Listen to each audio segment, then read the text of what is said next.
Hey guys, welcome back to my channel. Don't mind me, I'm barefaced right now. I woke up not too long ago and I just had my morning coffee. It's Saturday. I am just chilling and enjoying my weekend because it's a long weekend here in Canada. I just wanted to throw something out there, and it's a piece of information that I wasn't aware of, and I'm sure a lot of you folks out there might be able to use this information in your everyday life. Today in Toronto, there was a woman who was killed walking across the street. She got hit by a bus, a Toronto TTC bus.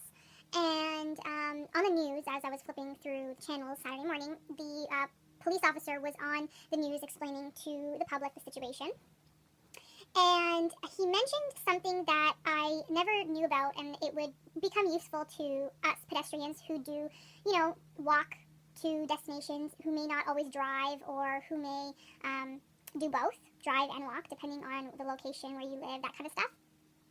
When you walk across the street, there is the crosswalk that you should be crossing at. And that crosswalk here in Canada usually has like the stop or the person in white light walking to tell you, to either stop or it's okay to walk. Now, when the stop hand shows up, there's usually a timer at the bottom of that stop sign, I guess you could say.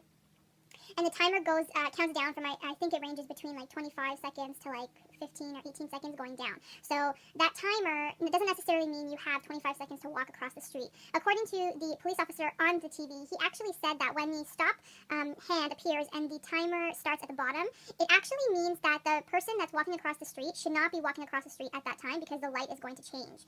So if you are caught walking across the street when the stop hand appears and the timer is going on at the bottom of the hand, and there is potentially, let's say, an accident happens where you either get hit by a car or something, potentially the pedestrian is the one who will get charged with some sort of negligence, because according to the law, what the cop is saying, the pedestrian shouldn't be walking across the street, which I never knew. I thought always when the stop hand comes on and the light at the bottom appears with the timer, I always thought that was just to give the pedestrian a heads up that the light is going to change in this many seconds. You need to make sure you walk safely across the street before it changes.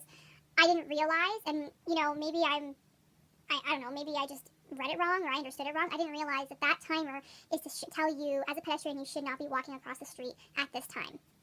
And this woman actually died being hit by a bus. So, the cop was mentioning that it potentially could be the pedestrian's fault if they do catch the fact that she did walk across the street during that time. It could potentially cause that pedestrian at fault due to the accident, or it could be both sides depending on the timer and how they have to look back at all their information in the investigation. I just wanted to throw it out there because I used to walk everywhere when I was a teenager. I mean, I didn't get my license till I was about 18, 19 years old. And I mean, I'm a decent driver, but I didn't know as a pedestrian that stop hand with the timer at the bottom really meant that you shouldn't be crossing the street during that time.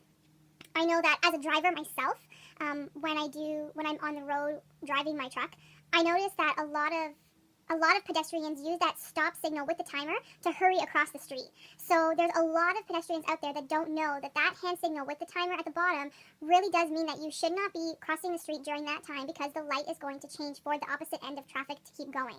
So I just wanted to throw it out there, guys, as an FYI in case you didn't know, because I didn't know. Leave me comments down below if you knew about this rule, or if you've experienced anything that maybe caused you to learn about this rule.